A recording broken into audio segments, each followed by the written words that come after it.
Well, hello YouTube friends. It's June and I haven't been on this channel for quite a while now, but the garden is exploding, so I was thinking of doing a June tour today. I'm gonna do it in one take. I don't have a lot of time because, folks, I just had a baby. She's 2 months old. Had a pretty challenging pregnancy, to say the least, and I didn't have time to film and document what's been going on. But as you can see behind me, I did manage to tend to my garden, and I'm actually pleased with the results considering all that happened. Those are cows passing down the street if you can hear them. And yeah, what I want to do today is just document and catch the garden in full bloom and all the crops that I already am picking and enjoying this early summer. So let's go. So I'm gonna start with the allium bed today, just because we always start at the entrance there and I want to change it up a little bit. Every year I plant garlic in this bed and onions in this bed, and so far so good. I'm gonna pick both of these in about July.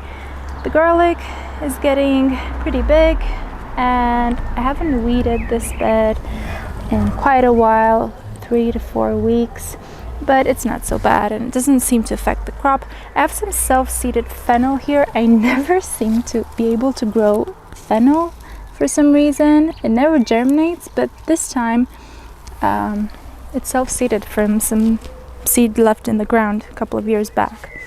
Over here we have some Welsh onion, which is in its second year, and it has now bloomed into these gorgeous flowers, which I haven't done anything with, to be honest. I know they're edible, but we haven't tried eating them. And we also have a bunch of herbs in this bed, but again, I didn't manage to weed it. Have some curly parsley over here. Have some Italian giant flat parsley, really delicious. Some thyme, some kale, and lastly we have the onions, which are from sets this year. They're doing pretty good. I finally managed to respect the distance between them because I always tend to cram everything in here and my results are mixed, to say the least. And in between I had some extra lettuces. I didn't know where to put them, and I usually put them in here, like this one. I think it's called Great Lakes, but I'll show you the lettuce bed in a little bit. Oh, and if you haven't watched it already, last year I posted a video comparing onions from seeds with onions from sets, and I wasn't very impressed with my onions from seeds last year, which is why I decided to go with the sets, and they're also a lot easier. But I did get some bolting, which I never did before, and well, that's a little disappointing, but it wasn't too bad. It was just a couple of onions. So bed number 2 is a mixed bunch. What I have here, these giants, are actually giant kohlrabi. They're gonna be ready in October, I think. I don't know, I never grew these before, but we really love kohlrabi, so we'll see. And underneath their giant leaves are some struggling cobra French beans or green beans, and I really have to thin them because I sowed them too close together, but I'm hoping to train them up this trellis. And over here we have celeriac, 2 types of celeriac. One is Prince and the other one, I'm not sure, I think it's called Champion. Over here we have Brussels sprouts, I think. I never grew Brussels sprouts before, but well, they're not cabbages, so there's that. And also in the corner of this and the garlic bed I have squashes that I'm going to train along this fence just to maximize all the space that I have. And over here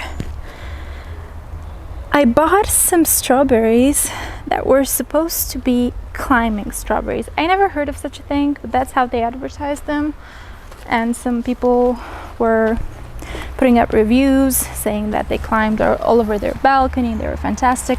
Well, these guys never did climb, so I was kind of disappointed and decided to plant these beans to go up this teepee, just to not let it go to waste.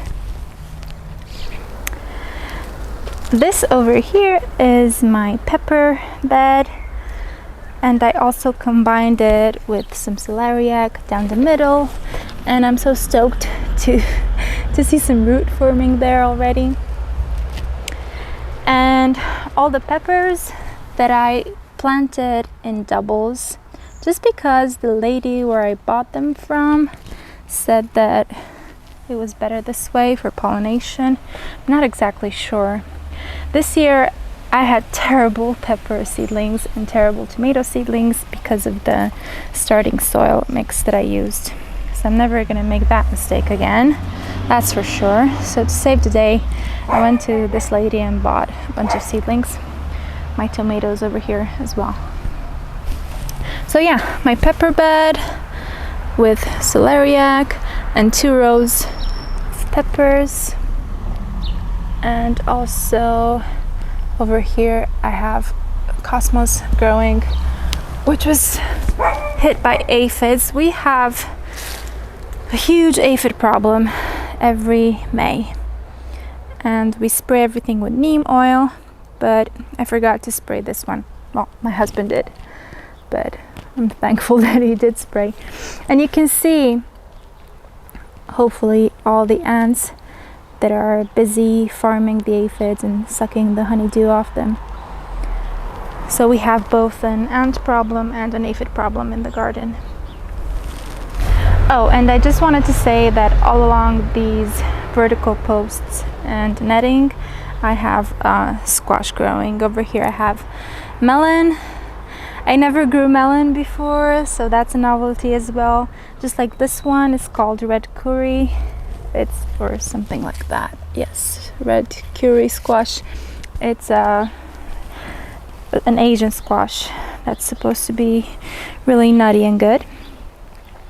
So moving on, this year what we're doing differently is string training tomatoes, and I'm going to do a full video just on string training tomatoes, because last year we had bamboo poles supporting our tomatoes, but they got too heavy and a lot of them snapped or just leaned in all kinds of directions, and it was looking untidy. Yeah, these are 6 or 8 varieties. Actually, each quadrant has a variety of its own. And over here I have cherry tomatoes. And I decided to mulch this bed with grass clippings because it's a record low rain month here and all over the country actually.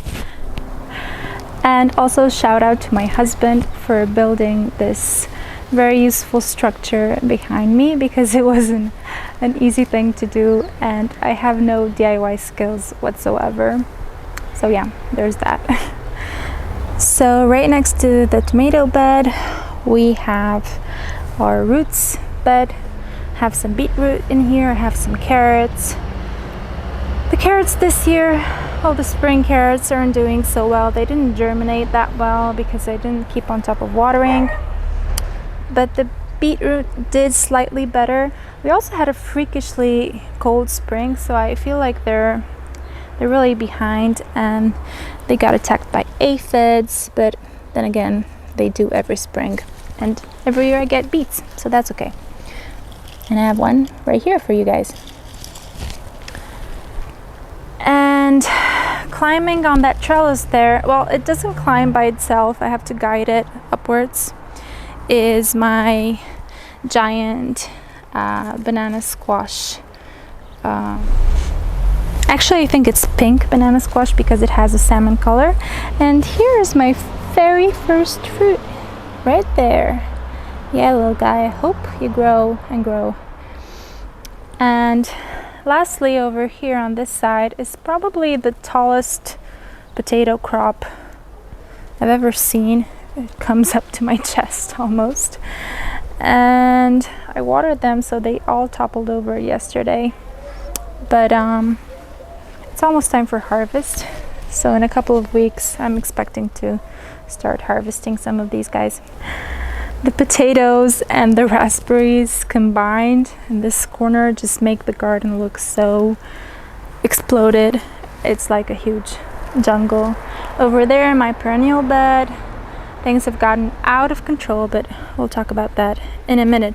Let's move on to the last two beds I have over there and some things growing in buckets.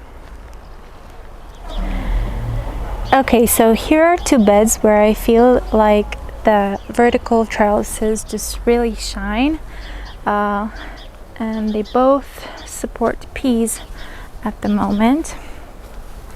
I don't have a lot of peas on them because I harvested a ton of them this morning. It was actually my third harvest, and I'm getting a couple of pounds or more of peas. This is a variety of purple pods. I don't remember the name exactly, but they look like this. Yeah, here's one. And they have quite a different specific taste to them. I wish I could focus better. Okay, here goes. Let's just see how they look inside, because they're so yummy. Excuse me. Yep, something like that. It's not quite done yet. There you go. Yeah. And over here, I decided that we can never have enough potatoes. So, yeah, I'm just eating a pea.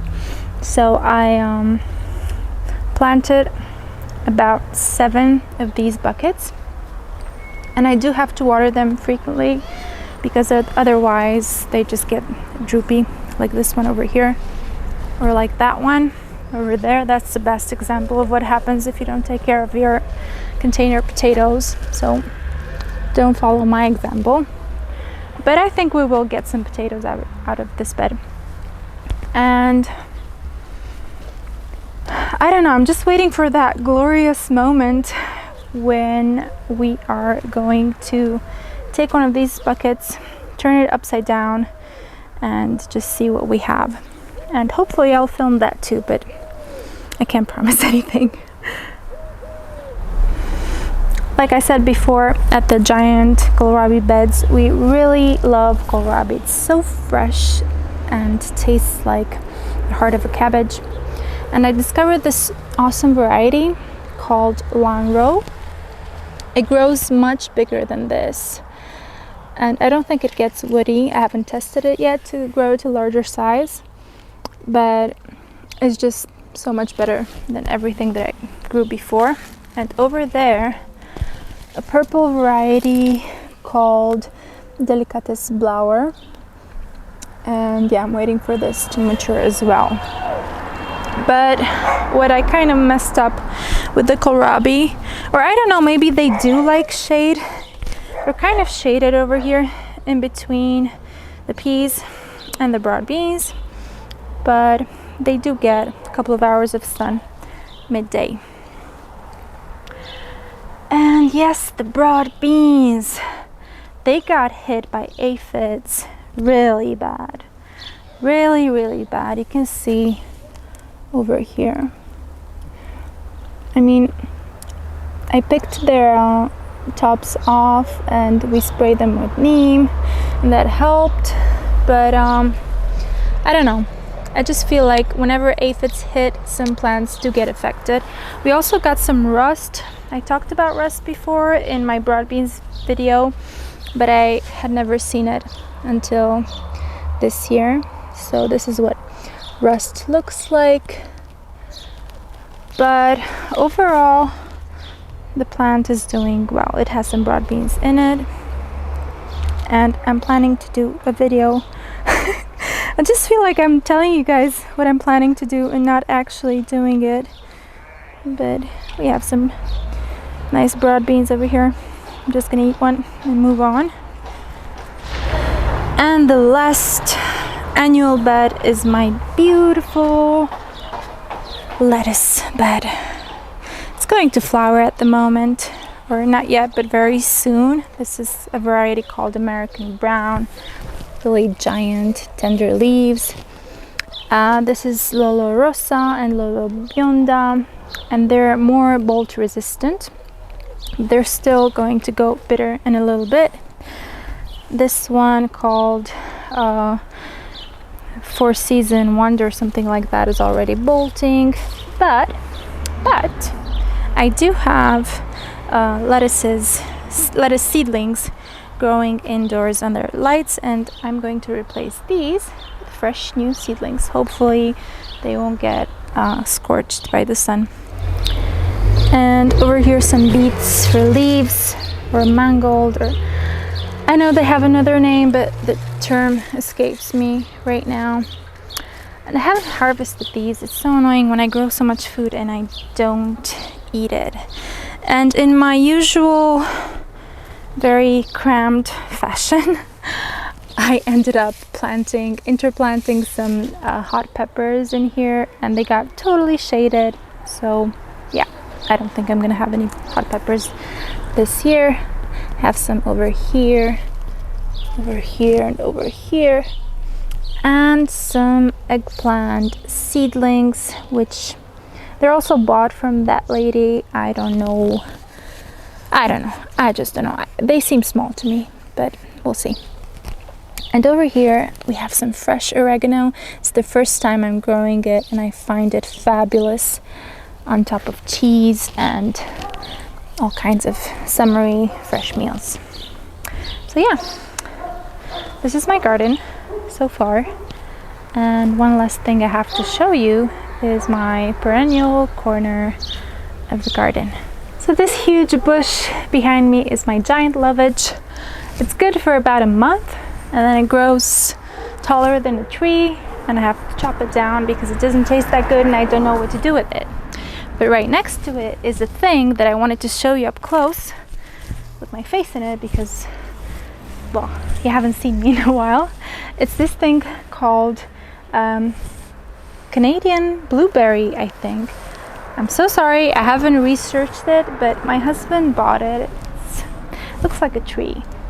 And he bought it from a farm, and it's his second year. Last year the birds ate everything because we were away on vacation, and we came back to an empty tree, but it's fantastic. So if you get your hands on a tree like this, it's worth it. We also have some blackberries growing here and some nettles, because if you didn't know, this is what a neglected corner of the garden looks like if you haven't done any weeding for 2 to 3 years. But the rest of the garden is pretty clean, so I'm happy about that. Have tons of gooseberries. Let me just turn you around and I'll show you in detail. So the berries I have at the moment are blackberries, Canadian blueberries, gooseberries, strawberries, all kinds of berries.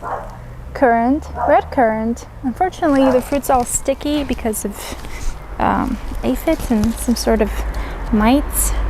I don't know. I'm going to get to the bottom of this, but you can actually see them here. So if anyone knows how to get rid of these things, please leave a comment.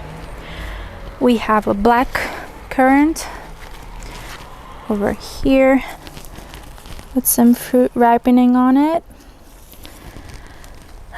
More black currants, more red currants, more gooseberries, and here is my very wild patch of raspberries.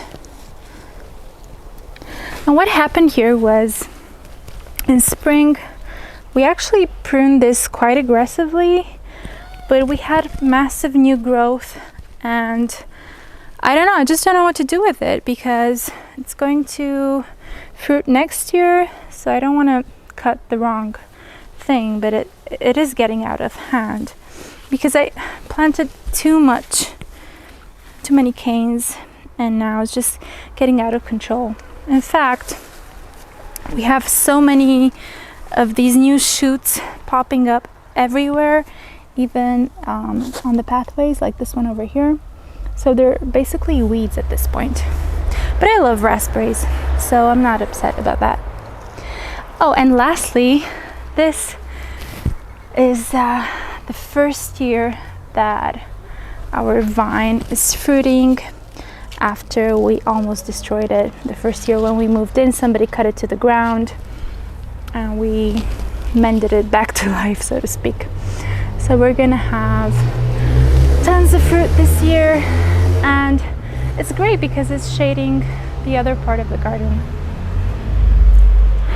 And that was it. That was the tour of the garden. Hope it doesn't end up being too long and I don't bore you to death, but I have a lot of stuff to show you and I'm really passionate about everything going on here. I've actually switched to being a full-time blogger, and this is really exciting for me. So if you enjoyed this content, please leave a like, leave a comment, subscribe to my channel. It really helps me out a lot. It helps me grow, and I hope to see you in the next video. Bye.